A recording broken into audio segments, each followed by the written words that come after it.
Siguiente ponencia es sobre casos jurisprudenciales de estudio y vulgarización de marcas. La va a impartir Yolanda Ríos.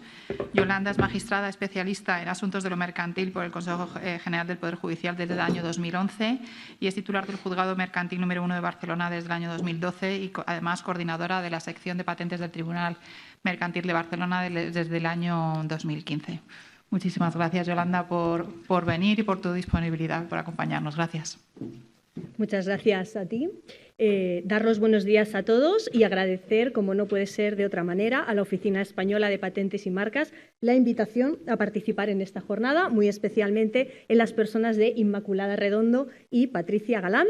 Antes de entrar propiamente en el contenido de la ponencia, pedirles disculpas por la voz porque he pasado un proceso semigripal, espero que me aguante en debidas condiciones.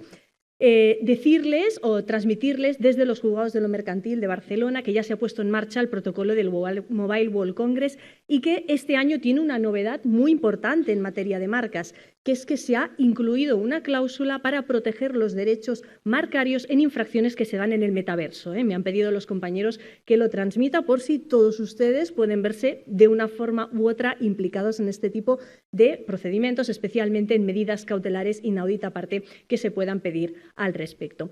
Sin más, vamos ya al título de la ponencia, Estudio de casos jurisprudenciales sobre la vulgarización de la marca.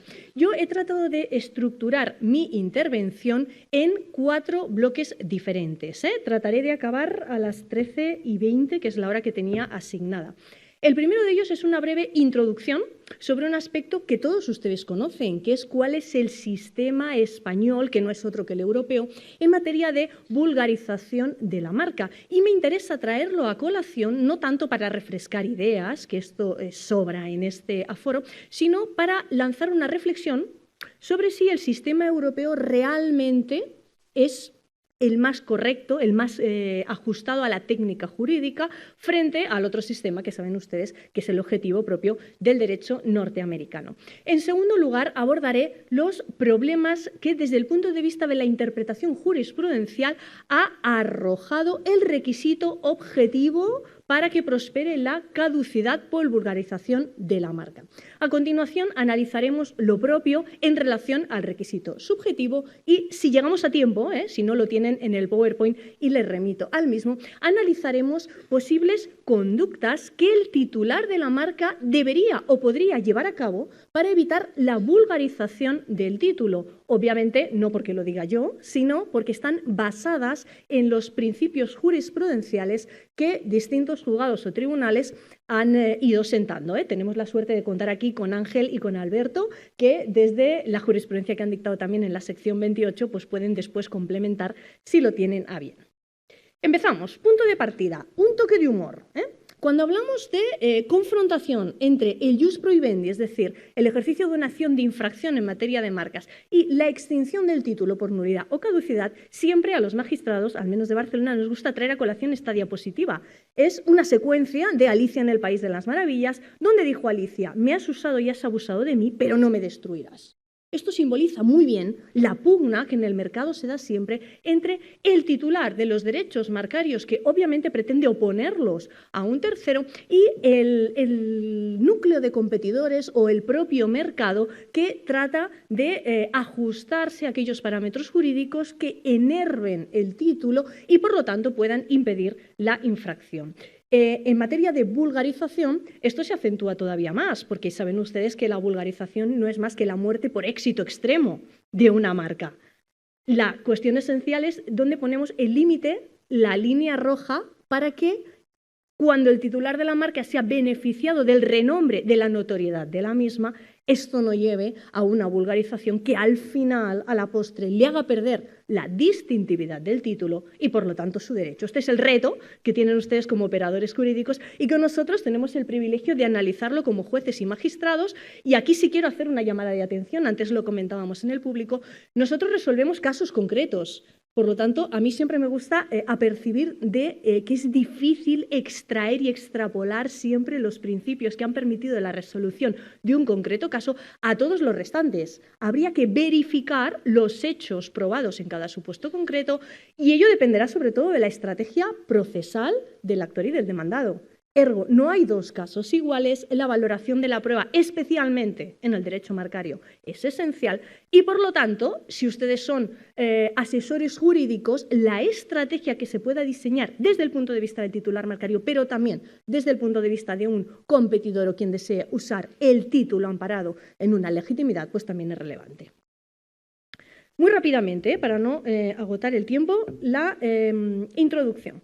Saben ustedes cuál es el precepto 54.1b de la Ley de Marcas, conocen también su contenido, pero yo lo voy a recordar porque esto es lo que vamos a desgranar y analizar, en concreto, 3 aspectos muy claros de este precepto para ver cómo han sido interpretados por juzgados y tribunales, no solo españoles, sino también el Tribunal de Justicia de la Unión Europea, que tiene 2 sentencias muy importantes donde sientan las líneas directrices que después han sido acogidas por muchas resoluciones judiciales. La vulgarización 54.1b se declara la caducidad de la marca cuando en el comercio, este es el primer aspecto controvertido, ¿qué es en el comercio? Se hubiere convertido por la actividad e inactividad de su titular, este es el aspecto subjetivo, en la designación usual de un producto o un servicio para el que está registrado. Esta designación usual es también el caballo de batalla, porque ¿cuándo podemos llegar a decir que efectivamente un signo, una marca, ha pasado a ser la denominación usual habitual en el comercio? ¿Y para qué tipo de público, para qué mercado, ¿no? Bueno, aquí tienen ustedes también de dónde, cuál es el equivalente en las directivas sobre marcas y en el reglamento de marca de la Unión Europea. Desgranamos entonces muy rápidamente que el sistema marcario europeo, frente a un sistema objetivo que es propio del derecho norteamericano, sigue y acoge un régimen mixto.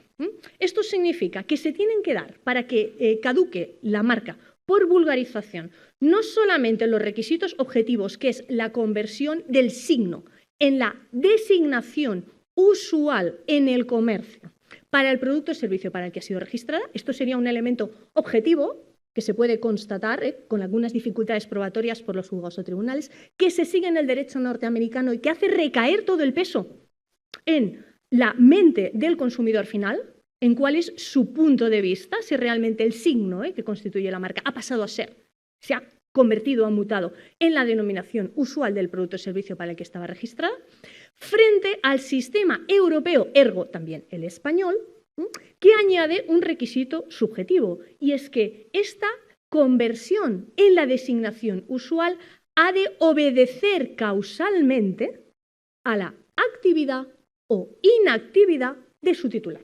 Fíjense que la otra cara de la moneda es que si el titular ha puesto todos los mecanismos razonablemente a su alcance, lo que la jurisprudencia del Tribunal de Justicia de la Unión Europea y también española ha llamado la diligencia razonable. Ha utilizado toda la diligencia, ha extremado la diligencia razonable para evitar esta conversión. Entonces, la marca no podrá caducar por vulgarización. Este término de diligencia, como verán, es sumamente amplio. Requerirá de interpretación y adaptación al caso concreto, y ello de nuevo nos lleva a cuál es la estrategia de la asesoría jurídica y cuáles son las pruebas que va a analizar el tribunal. Luego veremos también, yo he hecho una síntesis de cuáles son los medios probatorios que habitualmente se manejan en este tipo de casos y que ha llevado a los tribunales a entender que la marca ha quedado vulgarizada o no. Bien, ¿por qué el sistema europeo marcario y también el español sigue este régimen mixto? Esto está en muchas sentencias. Yo he citado esta de 27 de abril del 2006 del Tribunal de Justicia de la Unión Europea, en la que se dice claramente que el sistema busca un equilibrio entre la defensa de los legítimos derechos del titular de la marca frente a los intereses también legítimos de la libre competencia y del mercado. Por lo tanto, el signo dejará de ser protegido cuando, a causa de la actividad o inactividad del titular, ha pasado a ser la designación usual de un producto o servicio. Vamos a criterios jurisprudenciales. ¿Cómo ha interpretado juzgados, tribunales, TJUE y Tribunal Supremo este requisito objetivo de que el signo pasa a ser en el comercio la designación usual de productos o servicios? Aquí se plantean 2 elementos que han sido los que han hecho pivotar el dictado de ciertas resoluciones. Primero, la conversión en la designación usual. ¿Cuándo pasa a ser una denominación la designación habitual usual? Necesitamos un tanto por ciento, un porcentaje, se podría esto cristalizar en un porcentaje de consumidores que afirmaran como usuarios finales que realmente una marca ha pasado a ser término usual. Y segundo, ¿cuál es la conceptuación del comercio? ¿Qué mercado es el que va a juzgar? Debemos tomar como base para referenciar si el signo ha pasado a ser denominación usual o no. Voy a tratar de abreviar estos casos, si no, no llegaremos al final. Primera cuestión. ¿Qué debemos entender por público destinatario, por mercado relevante para analizar si el signo se ha vulgarizado o no? Primera sentencia, son las dos muy conocidas, seguro que las han leído en infinidad de ocasiones. Sentencia del TJUE, 29 de abril de 2004, en el asunto C-361-2002, más conocido como Boston Gurkha. La marca Boston Gurkha designaba en Suecia, fíjense, conservas de pepinillos en vinagre picados, algo que en España nos parece menos habitual. Presentó demanda de caducidad a una empresa, pues entendía que estas conservas se habían convertido, o que la marca se había convertido en un término genérico de designa, precisamente, de pepinillos en vinagre picados. Aquí lo que se discutía es cuál era el mercado relevante, el sector del público clave, para analizar si se había pasado a ser la designación usual o no para este tipo de productos o servicios. La titular de la marca alegaba que el sector relevante no era el del consumidor final, sino las empresas del sector intermediarias, por ejemplo, las cantinas o los bares que ofrecían estas tapas, bueno, este es un término español, pero aquí lo voy a utilizar, y aportó un estudio de mercado donde la mayoría de empresas del sector consideraba que este término, el término Boston Gurkha, era realmente una marca.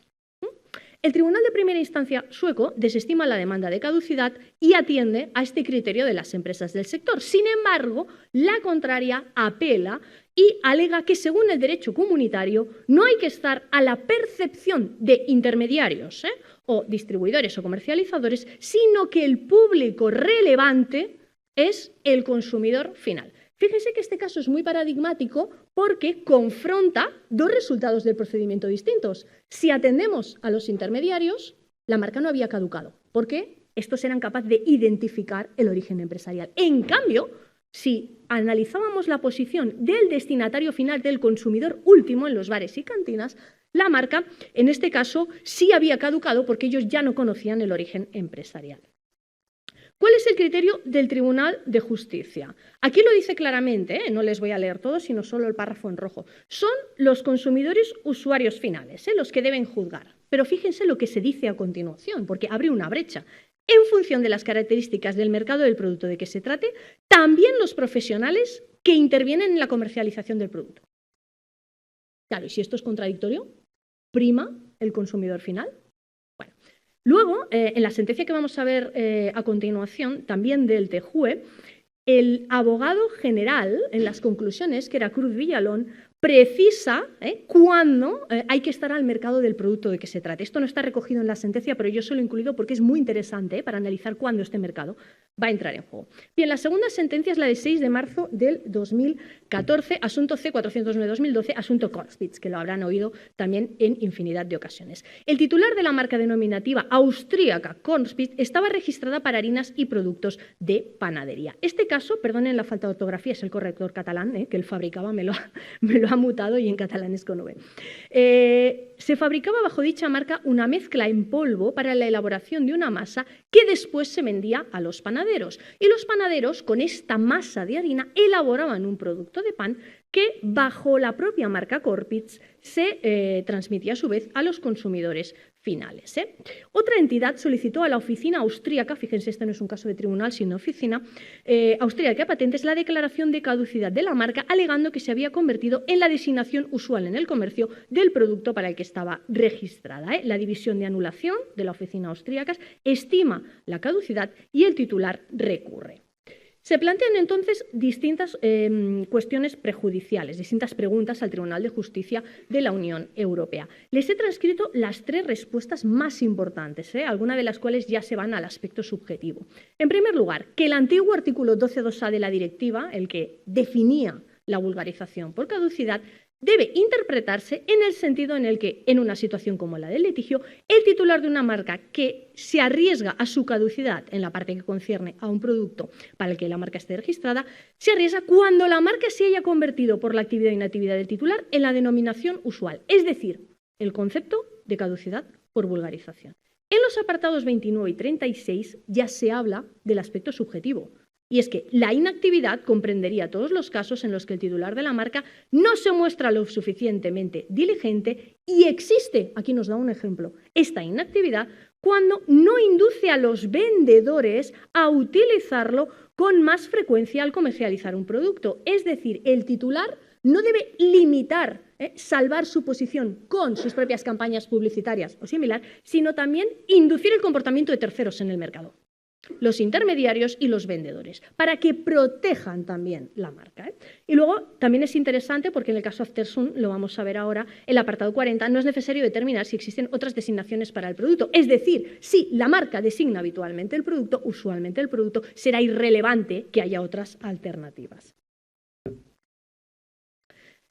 ¿Por qué he añadido aquí, esto ya lo leerán ustedes que no tenemos tiempo, las conclusiones del abogado general Cruz Villalón? Fíjense, en el punto 67 en azul, esto es interesante, se entiende que el mercado tiene características que aconsejan tener en cuenta el punto de vista de los profesionales intermediarios cuando estos últimos ejerzan un determinado grado de influencia sobre la decisión del consumidor final de comprar o no el producto. Es decir, parece que atenderemos más al punto de vista del intermediario, del comercializador, cuando quede probado que éste, como intermediario, sí tiene influencia sobre lo que va a hacer el consumidor final. Yo les digo una cosa, yo como magistrada veo aquí conceptos jurídicos que necesitan de una interpretación y de descender al caso concreto que no sé si nos ayudan o nos complican más, pero lo que sí sé es que a ustedes les abre la puerta, porque al albur de estos criterios pueden complicar lo que a priori podría resultar más sencillo. Fíjense que ya no es solo el consumidor final, sino en los mercados relevantes, y dependerá de ustedes alegar y probar qué es un mercado relevante, cuando se ejerce influencia sobre el destinatario final, esto también habrá que alegarlo y probarlo, entonces quizá no es tan importante solo la opinión del público, entendido como consumidor final del producto, sino también del intermediario. Si el intermediario distingue el origen empresarial a través del signo, y por lo tanto este aún no se ha vulgarizado. Bien. Segunda cuestión, para mí es la más bonita de toda esta ponencia, porque afecta mucho a la actividad jurisdiccional. Ahora va a recaer en la Oficina Española de Patentes y Marcas. ¿Cómo acreditar la parte estrella del requisito objetivo, que ha pasado a ser la marca, la designación usual del producto o servicio? Les he enumerado, creo que es un total de 5, esto es la presentación del caso, de 5 aspectos, medios de prueba que la Audiencia Provincial de Barcelona, en la sentencia del caso, voy a decir Aftersun, porque como esto se hablaba de la vulgarización y todo el mundo del público dice Aftersun, pues yo no voy a hablar de Aftersun, sino de Aftersun, que es como la mayoría del público no conoce. Es la sentencia de 6 de junio del año 2018, seguro que también la conocen, Laboratorios Genés era titular de la marca Aftersun, registrada, fíjense, en el año 1962. La demandante es la que ha utilizado el signo L'Oréal, utilizaba la palabra Aftersun junto con su propia marca, que en un principio fue Garnier, pero que acabó siendo Delial. Y este uso se produce desde el año 1998, o sea, fíjense que la marca se registra en el 62 y en el año 98 empieza a ser usada, si no antes, por parte de los competidores. Es interesante porque no se le da excesivo valor en la sentencia, pero la titular de la marca había evacuado 2 requerimientos previos a la contraria para que dejara de utilizar el término Aftersun.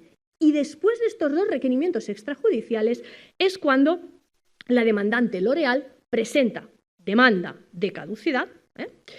A su vez, la contraria interpone demanda reconvencional ejercitando el jus prohibendi y ya les anticipo que el juzgado mercantil 8 de Barcelona estima la caducidad de la marca, criterio que ha sido confirmado por la sección 15 en esta sentencia de 6 de junio del 2018.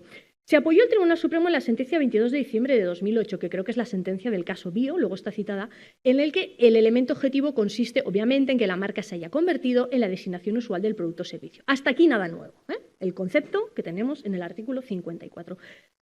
¿Cómo se valoró, qué parámetros valoró la Audiencia Provincial para concluir que se había producido la mutación del término after sun en la denominación habitual del producto, de estos productos de cremas para después del sol que ustedes ya seguro conocen? Primero, conducta imputable o actos propios de la empresa demandante, la que reclamaba la caducidad. Y es que desde el año 1998 se usaba el término after sun junto a su propia marca. Ergo, parece que el término after sun apelaba al género de productos, a las cremas estéticas postsolares, mientras que la marca Garnier o Delial es la que hacía referencia al origen empresarial. Segunda perspectiva, la de la empresa demandada, que también utilizaba la designación after sun junto a la marca Ecran. Ergo, se penaliza al titular de la marca cuando parece usar el término como denominación usual del tipo de producto y al mismo le añade su propia marca, en este caso Ecran. Y en cuanto a los competidores, había 25 marcas que dentro de sus productos incluían la terminología after sun. Medios de prueba, ya les digo, los vamos a enumerar y vamos a valorar si realmente tienen la relevancia suficiente y si es afirmativa la respuesta en todos los casos para dar lugar a la caducidad de la marca por vulgarización. Mira, el primero de ellos era este estudio de mercado, en el que se contrastaba hasta un total de 25 productos cosméticos de marcas distintas que incorporaban en España la denominación after sun. Entre ellos, yo les he puesto alguna de las marcas más conocidas, pues Anna Müller, Eucerin, Shiseido, es decir, productos de alta gama que incluían la denominación after sun. Claro, yo aquí les hago una reflexión, iba a decir una llamada de atención, pero no es una reflexión que yo me he hecho, es 25 productos o 25 marcas parecen muchas, pero ¿debería añadir la parte que pretenda la caducidad de la marca el total de productos cosméticos para después del sol que no utilizan el término after sun? Porque en no pocas ocasiones ocurre que el que pretende la caducidad aporta 1, 2 o 3 ejemplos, pero nos falta a los juzgados y tribunales la visión de conjunto del mercado. Sería interesante contextualizar que existen X marcas que junto a su propio título distintivo añaden la denominación supuestamente usual frente a tantas otras que no lo hacen. Yo creo que sí, y que además les permite a ustedes cerrar el círculo, si es lo que pretenden. Segundo punto, reportajes de periódicos, revistas y blogs de belleza que usaban la palabra after sun de manera descriptiva sin asociarlo con ninguna marca concreta. Esto es un añadido. Ya no hablamos de diccionarios o enciclopedias, que luego veremos el valor que tiene, sino de reportajes más livianos, pero que estaban realmente en el mercado. Distribuidores. Aquí la parte que pedía la caducidad trae a colación 4 establecimientos. Uno de ellos es el Corte Inglés. Esto se le da relevancia en la sentencia. Todos conocemos que el Corte Inglés pues, es un monstruo. Tenía, y así se cita en la sentencia, su propio departamento after sun. Por lo tanto, esta parece que ser una prueba importante de que la marca ha pasado a ser designación usual, porque si hay un departamento, un stand after sun para productos cosméticos, parece claro que es el género. Pero ojo, porque son 4 establecimientos. ¿En relación a cuántos? Donde esto no ocurre. Después, la prueba que creo que fue la prueba estrella en ese concreto procedimiento, un estudio de mercado en la que se hacía la pregunta ¿qué es para usted after sun? El 82% de los destinatarios finales decían que es un producto o crema para después del sol. Solo un 10% lo identificaba como una marca jaque mate. Yo creo que un 82% es un porcentaje muy relevante. Cuestión distinta es que el dictamen pericial esté realizado en condiciones debidas. ¿Qué es lo que le ocurrió en este caso al titular de la marca? La Audiencia Provincial de Barcelona critica el estudio de mercado del titular de la marca por cuanto parece partir de que el consumidor conoce que el signo está registrado como marca. Esto pervierte el sistema y, según la Audiencia Provincial, cae todo el valor probatorio. Y este también es muy interesante. Un informe detective, el Secret Shopper, que infiltrado en distintos establecimientos comerciales solicita que le provean de producto after sun. Los dependientes ofrecieron una gama de productos sin que se llegara a identificar en ningún caso el after sun con los productos de la marca de Genés, que es la titular de la marca. Por lo tanto, se ofrecían after sun de todas las marcas posibles. Todos estos medios probatorios en conjunto llevan a la Audiencia Provincial a concluir que el término after sun se usa para designar el género de productos cosméticos para después del sol y que por lo tanto, ha perdido distintividad. El destinatario final, el público, ya no lo reconoce como signo apto para distinguir el origen empresarial. Claro, había algunos argumentos de la demandada que me ha parecido interesante traer a colación. La demandada es la titular de la marca y que intentó acreditar a través de ellos, lo digo para que también los conozcan, que aunque la marca se utilizaba casi con carácter renombrado, en este caso se hablaba de notoriedad por la fecha del litigio, aún así el destinatario final conocía cuál era el origen empresarial. Este es el argumento que pretendía esgrimir la titular de la marca. ¿Cómo se plasmó? Primero, en que el signo after soon no siempre se utilizaba escrito de la misma forma que la marca, sino que a veces se separaba en after soon o con un guión. La audiencia dice, a ver, fonéticamente el signo es igual, por lo tanto este argumento no procede. Segundo, que el término after soon sí permitía identificar el origen empresarial porque se trataba de una marca notoria y que por lo tanto el uso generalizado del término no era incompatible con el mantenimiento de su distintividad. Se atraían a colación los casos Donut y Coca-Cola. Esto se desestimó por la audiencia provincial con el argumento de que claramente era utilizado para designar el género del producto. Y finalmente, la titular de la marca se basó en la conducta parasitaria de los competidores, que obviamente intentan aprovecharse, como Alicia en el País de las Maravillas, de esa marca en provecho propio. Se citó incluso, y por eso lo he puesto aquí, por la Audiencia Provincial de Barcelona para la resolución del caso, las directrices de la EUIPO, parte de sección segunda, página 10, donde se atendía al criterio de la gran mayoría del público destinatario. Bien, quedan 5 minutos, creo que lo vamos a conseguir. Criterios jurisprudenciales interpretativos del requisito subjetivo. Recuerden, nuestro sistema no es como el norteamericano, donde la aspirina se ha vulgarizado. En el nuestro se permitió a Bayer que hiciera campañas publicitarias para evitar la vulgarización de este signo que estaba en riesgo. Esta es la diferencia entre uno y otro sistema. ¿Qué se exige, por lo tanto, para que la marca no caduque por vulgarización? Que esta designación usual, esta conversión en la designación usual, no proceda también de la actividad o inactividad de su titular. Es decir, a sensu contrario, que el titular haya hecho algo, haya extremado la diligencia debida. Aquí lo tienen. Por la inactividad o inactividad de su titular. Primer supuesto, con esto yo creo que ya acabo, y los criterios para el titular de la marca para que no se opere la vulgarización lo tienen, es muy interesante porque hay muchas sentencias en la presentación. Primer supuesto, vulgarización por actividad del propio titular de la marca. Esto es un caso flagrante, es el propio titular el que con actos en positivo produce que pase a convertirse el signo en la designación usual de los productos o servicios para los que fue registrada. Caso Bio, sentencia de la Audiencia Provincial de Barcelona en primera instancia, 27 de noviembre de 2000, sentencia del Tribunal Supremo, 22 de diciembre de 2008. Seguro que también lo conocen. La empresa Danone, titular de la marca Bio para yogures fermentados con bifidus activo, llevó a cabo una potente campaña publicitaria en la que asociaba dos marcas, siendo de una de ellas la designada por el término Bio. Esta última no se usaba, por lo tanto, para distinguir el origen empresarial, sino para referirse a los productos de una categoría. Es el riesgo que nace del uso por parte del titular de la marca de dos signos distintivos acumulados, porque parece que el consumidor recibe uno de ellos como el distintivo del origen empresarial y el otro como el que apela al género de productos. La jurisprudencia es bastante reiterativa en el sentido de que el uso simultáneo de dos marcas puede dar lugar a que una de ellas pierda el carácter distintivo. Dice esta sentencia, y la prueba de que existe al riesgo de vulgarización contribuyó Danone con su comportamiento, resulta, esto es bastante controvertido también, de los mensajes publicitarios contenidos en los documentos aportados con la demanda, porque creo que solo eran 2 mensajes. ¿De cuántos? Volvemos a lo mismo, sí, existían 2, pero ¿de cuántos?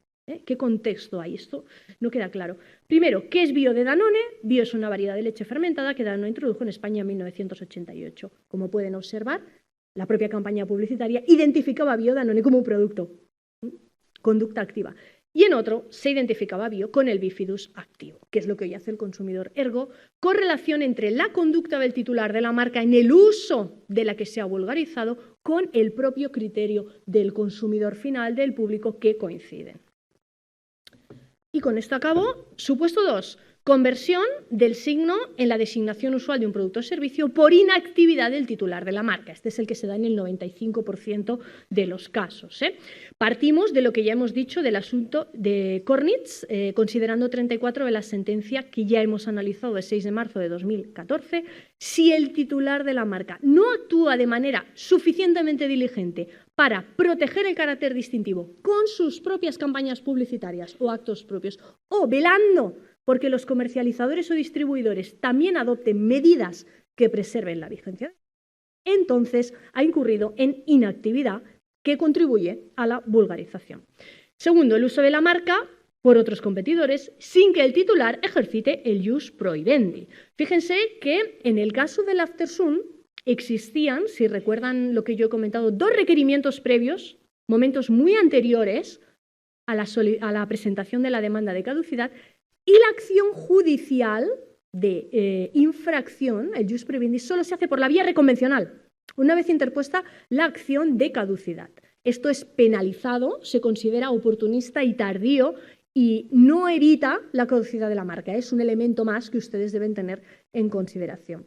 Y finalmente, y con esto yo creo que sí, 19, acabo, la sentencia del asunto Oropesinas del Tribunal Supremo 11 de junio del año 2014, en la que el titular actuó debidamente para evitar que la marca se vulgarizase, porque en el momento en que detectó los primeros indicios requirió a los demandados inmediatamente para que cesaran en su actuación y posteriormente ejercitó el ius prohibendi. Por lo tanto, alerta, el que quiera preservar su título cuando ha pasado a tener un carácter tan notorio y renombrado que peligra su conversión en designación usual de productos o servicios, debe reaccionar, bien extrajudicialmente mediante requerimientos previos, bien mediante la solicitud de caducidad de la que ahora conocerían en la Oficina Española de Patentes y Marcas. Este excursus, se lo dejo, son conductas muy interesantes del titular de la marca para evitar la caducidad por vulgarización. Muchísimas gracias y a su disposición.